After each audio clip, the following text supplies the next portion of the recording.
ചെടുത്തേ നാളെ വരാ. ധ്വനിക്കുന്നവർക്കും പറഞ്ഞു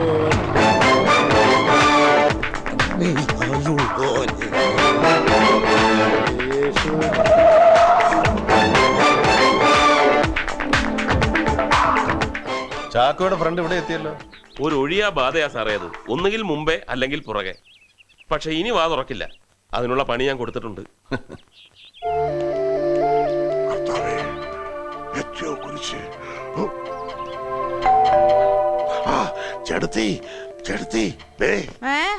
ആര് ചോദിച്ചാലും ഞാനില്ല വേളാങ്കണ്ണി. ഒരാഴ്ച കഴിഞ്ഞ് മടങ്ങി വരൂ. എന്ത് പറയും? വേളാങ്കണ്ണിക്ക് പോയി. ആര് പോയി? ഞാന്. അങ്ങനെ തന്നെ പറയണം. കൊല്ലുഞ്ഞ തള്ള. ഞാൻ വേളാങ്കണ്ണിക്ക് പോയി എന്ന് പറയണം.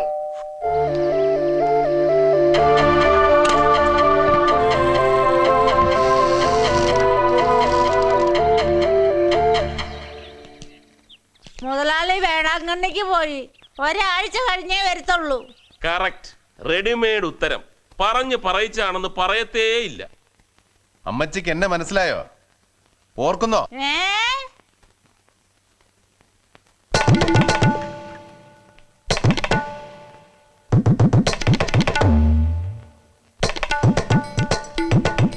പണ്ടേ ഇപ്പൊ ഓർക്കുന്നോ? കപ്പല്ല ബോംബ് പൊട്ടിയാലും എന്റെ ചെവി കേൾക്കത്തില്ല. അയാള് വേളാങ്കണ്ണിക്കൊന്നും പോയിട്ടില്ല സാറേ. അകത്ത് കയറി നോക്കിയാലോ? ബാധ വീണ്ടും എത്തിയല്ലോ. അയാളൊരു ബാധയല്ല ചാക്കോ. ഇടയ്ക്ക് അയാളെ മുമ്പിലും പിമ്പിലും കണ്ടുമുട്ടുന്നത് വെറും ആക്സിഡന്റിലും അല്ല. I strongly feel that it's more than that. Yes. അമ്മച്ചി, ഇപ്പൊ ഇവിടെ നിന്നൊരാളെ ലൂണേ പോയില്ലേ? അയാൾ ആരാ? മുതലാളി വേളാങ്കണ്ണിക്ക് പോയതാ. ഒരാഴ്ച കഴിഞ്ഞ് വരും. കിടക്കുന്നു. അമ്മച്ചി, അല്പം മുമ്പ് ഇവിടെ ഒരാൾ പോയില്ലേ? ലോട്ടറിക്കാരൻ. അയാൾ ആരാന്ന്? ലോട്ടറിക്കാരൻ. ലോട്ടറിക്കാരന്റെ പേരെന്താ? മത്തായി. കുഴിവെട്ടി മത്തായി. ഇവിടെ സെമിത്തേരി സൂക്ഷിപ്പ് പണിയും ഉണ്ട് അയാൾക്ക്. അയാൾ എന്തിനാ ഇവിടെ വന്നത്? ഇടയ്ക്ക് വരും കാശ് വാങ്ങാന്. എന്നിട്ട് ഇന്ന് കാശ് കൊടുത്തോ മുതലാളി? വേളാങ്കണ്ണി പോയ മുതലാളി എങ്ങനാ കാശ് കൊടുക്കുന്നത്? വേളാങ്കണ്ണിയിലെ പിടി ഇതിനായിട്ടും വിട്ടില്ലല്ലേ? ഔസേപ്പച്ചനെ കടത്തി വിട്ടും തള്ള. സർ, തപ്പിയാൽ ആളെ കിട്ടും, ഉറപ്പാ. വേണ്ട, ഞാൻ വിചാരിക്കുന്നത് പോലെയാണ് സംഭവങ്ങളെങ്കിൽ ഈ കേസിന്റെ അന്വേഷണം നാളെ അവസാനിക്കും. സർ, തൽക്കാലം നമുക്ക് ഔസേപ്പച്ചനെ വിടാം. എന്നിട്ട് സിമിത്തേരിയുടെ പുറകെ പോവാം. മത്തായിയുടെ പുറകെ അല്ല, സാക്ഷാൽ സിമിത്തേരി, മാണിക്കുഞ്ഞിന്റെ കല്ലറ.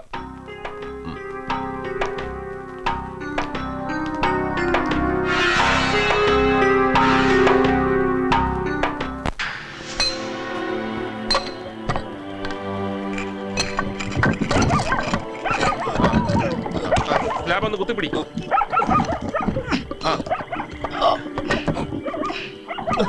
തള്ളി പുറകോട്ട് മാറ്റടോ.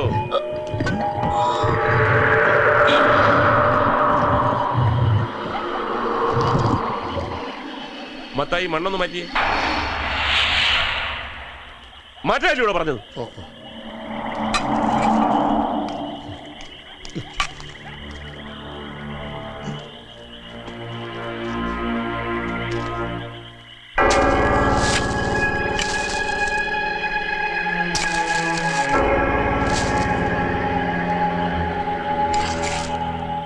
ആ എല്ലും കൂടി കാണുന്നവരെ മണ്ണ് മാറ്റണം.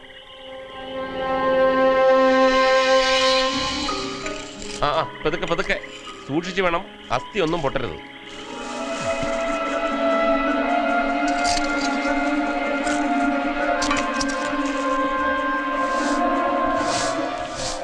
സൂക്ഷിച്ച്.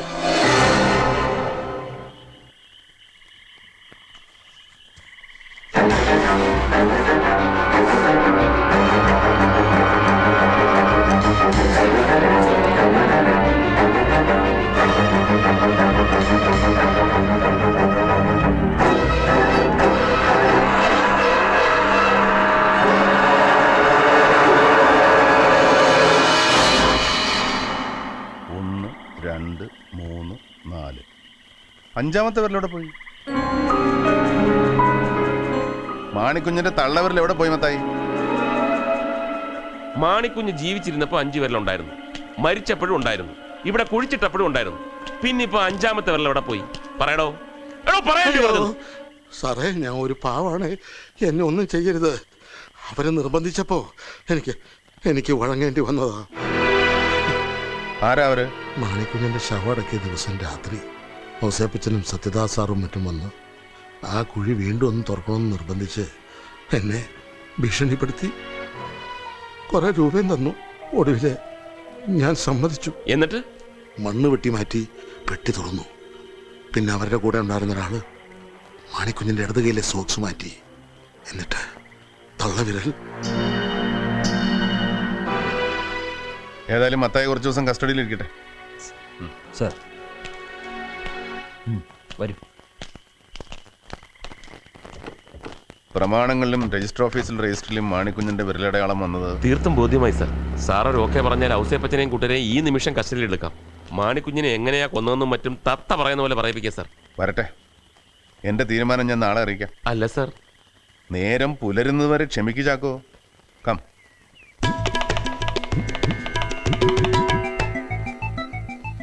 രാവിലെ വരെ ക്ഷമിക്കണമെന്ന് പറഞ്ഞു. അനുവാദം കിട്ടിയിരുന്നെങ്കിൽ ഔസേപ്പച്ചനെയും കൂട്ടരെയും കസ്റ്റഡിയിൽ എടുക്കാമായിരുന്നു. ഇനിയും താമസിച്ചാൽ ഈ ആൽമരത്തിന്റെ പ്രത്യേകത എന്താണെന്നറിയാവോ ചാക്കോയ്ക്ക്? ഇല്ല സർ. ഈ ഭൂമിയിൽ ഏറ്റവും പരിശുദ്ധമായ വായു ലഭിക്കുന്നത് ഇതിന്റെ ചൂട്ടിലാണ്. അന്തരീക്ഷത്തിലെ ഓസോൺ ലെയറിന് തുല്യമാണിത്.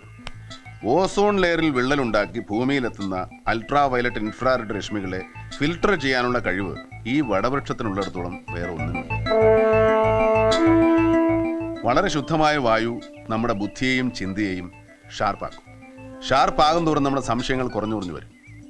കുറേ നേരമായി ഞാൻ ഈ മരത്തിന് ചൂട്ടിയിരിക്കുന്നു. നമ്മുടെ ഈ കേസിന്റെ തുടക്കം മുതൽ ഇന്നലെ വരെയുള്ള സംഭവങ്ങൾ ഓരോന്നോരോന്നായിട്ട് തിരിച്ചും മറിച്ചും പലവട്ടം ഞാൻ ആലോചിച്ചു. ഒരു റിട്രോസ്പെക്ഷൻ പോലെ സംശയങ്ങൾ ഓരോന്നോരോന്നായിട്ട് ഇല്ലാണ്ടായി. പക്ഷേ വളരെ പ്രധാനപ്പെട്ട ഒരു സംശയം മാത്രം പിടികിട്ടാ പുള്ളിയായിട്ട് തുടരുന്നു. ഇപ്പോഴത്തെ നമ്മുടെ നിഗമനം അന്ന് രാത്രി ഉദ്ദേശം 10:30 മണിക്ക് മാണിക്കുഞ്ഞ് കൊല്ലപ്പെട്ടുവെന്നും തുടർന്ന് 1 മണിക്കൂർ കഴിഞ്ഞ് മരുമകൾ മോസി ഉദ്ദേശം 11:15-നും 11:30-നും മധ്യേ കൊല്ലപ്പെട്ടു എന്നല്ലേ? അതെ സർ. അന്ന് പള്ളിപ്പെരുന്നാളിന് മോസിയോടൊപ്പം കൂട്ടിനുപോയ റോസമ്മ ടീച്ചറുടെ മൊഴി നാടകം ഏതാണ്ട് പകുതിയായപ്പോൾ ഉദ്ദേശം 10 മണി കഴിഞ്ഞ് ചാച്ചൻ വീട്ടിലൊറ്റയ്ക്കാണ് താൻ പോകുന്നതെന്ന് പറഞ്ഞ് മോസി മടങ്ങിയതായിട്ടാണ്. അതെ സർ. കൂടാതെ നാടകം തീരുന്നതുവരെ തന്നോടൊപ്പം നിന്നിരുന്നെങ്കിൽ മരുമകളെങ്കിലും രക്ഷപ്പെടുമായിരുന്നു എന്നുകൂടി അവർ പറഞ്ഞു. യെസ്, ഇവിടെ നിന്ന് അങ്ങോട്ട് ശ്രദ്ധിച്ച് കേൾക്കണം. നമുക്കൊന്ന് ഇമാജിൻ ചെയ്യാം.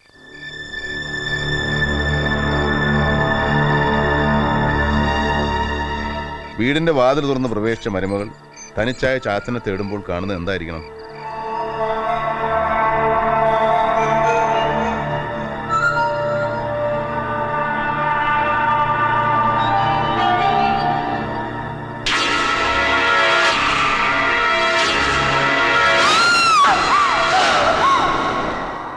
ഡെഡ് ബോഡി കണ്ട് ഭയന്ന് പരിഭ്രമിച്ച് ഒച്ച വെച്ച ആളെ കൂട്ടുവോ, അതോ ഒന്നും മിണ്ടാതെ ഒച്ച വയ്ക്കാതെ പിന്നീട് 1 മണിക്കൂറിന് ശേഷം തന്നെ കൊല്ലാനും വീട് കൊള്ളയാനും വരുന്ന ഈശോ അലക്സിന് വേണ്ടി കാത്തു നിൽക്കുവോ?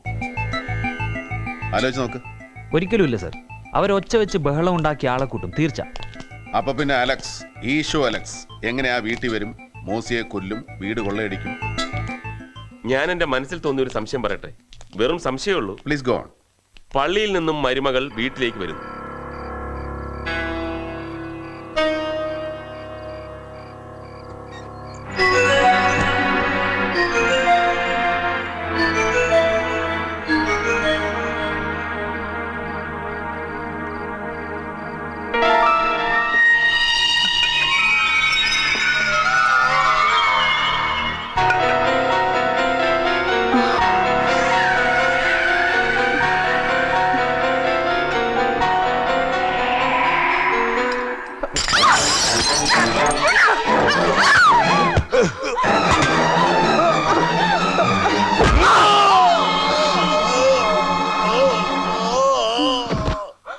അപ്രതീക്ഷിതമായി നടന്ന സംഭവത്തിൽ ഭയന്ന് പരിഭ്രമിച്ച് എന്ത് ചെയ്യണമെന്നറിയാതെ ഇരിക്കുന്ന സമയത്താണ് അലക്സ് അവിടെ വന്നതെങ്കിൽ? പോസിബിൾ. പക്ഷേ കൊന്നത് മരുമകളാണെങ്കിൽ മാണിക്കുഞ്ഞ് സ്വന്തം രക്തത്തിൽ ഭിത്തിയിലെഴുതി ഈശോ ആര്? മദ്യപിച്ച് ബോധം കെട്ട് മരുമകളെ ബലാത്സംഗം ചെയ്യാൻ ശ്രമിച്ച ഒരാള് ദൈവത്തെ ഓർക്കും. ഓ, അങ്ങനെ ഒരു മാരണം ഉണ്ടല്ലോ. അലക്സ് സാറിനോട് പറഞ്ഞത് മുഴുവൻ കള്ളമാണ്. രണ്ടുപേരെയും കൊന്ന അലക്സ് തന്നെ. അങ്ങനെയാണെങ്കിൽ ദാറ്റ് ഓൾസോ ഇസ് പോസിബിൾ. പക്ഷേ രണ്ടും ചെയ്തത് അലക്സ് ആണെങ്കിൽ പോസ്റ്റ്മോർട്ടത്തിലുള്ള വൈരുദ്ധ്യത്തെക്കുറിച്ച് നമ്മൾ ഡോക്ടർ വിജയലക്ഷ്മിയെ സംശയിച്ചെന്തിന്? അവരാർക്കാ അന്ന് ഫോൺ ചെയ്തത്? അതും ശരിയാ. ആകെ കൺഫ്യൂഷൻ ആയല്ലോ. കൺഫ്യൂഷൻ ഉണ്ടാവും. കാരണം വർഷങ്ങൾക്ക് മുമ്പ് നടന്ന സംഭവം, കാര്യമായ തെളിവോ തുമ്പോ തുരുമ്പോ ഇല്ലാതെ തുടങ്ങിയ അന്വേഷണം, കൺഫ്യൂഷൻ ഉണ്ടാവും. പക്ഷേ കൺഫ്യൂഷനൊക്കെ അവസാനിച്ചേ പറ്റൂ. ബിക്കോസ് ഇവിടെ സത്യമാണ് നമ്മളെ തേടുന്നത്. തൽക്കാലം നമുക്ക് ഔസേപ്പച്ചനെയും കൂട്ടരെ ഇവിടെ വിടാം. എന്നിട്ട് മാണിക്കുഞ്ഞിന്റെ മരുമകളുടെ പിന്നാലെ പോവാം. മാണിക്കുഞ്ഞിന്റെ വീട്ടിലിപ്പോൾ മോസിയുടെ പാരൻസ് ആണ് താമസിക്കുന്നതെന്നല്ലേ നടിയോട് പറഞ്ഞത്? അതെ സാർ. നമുക്ക് അവിടെ വരെ ഒന്ന് പോവാം.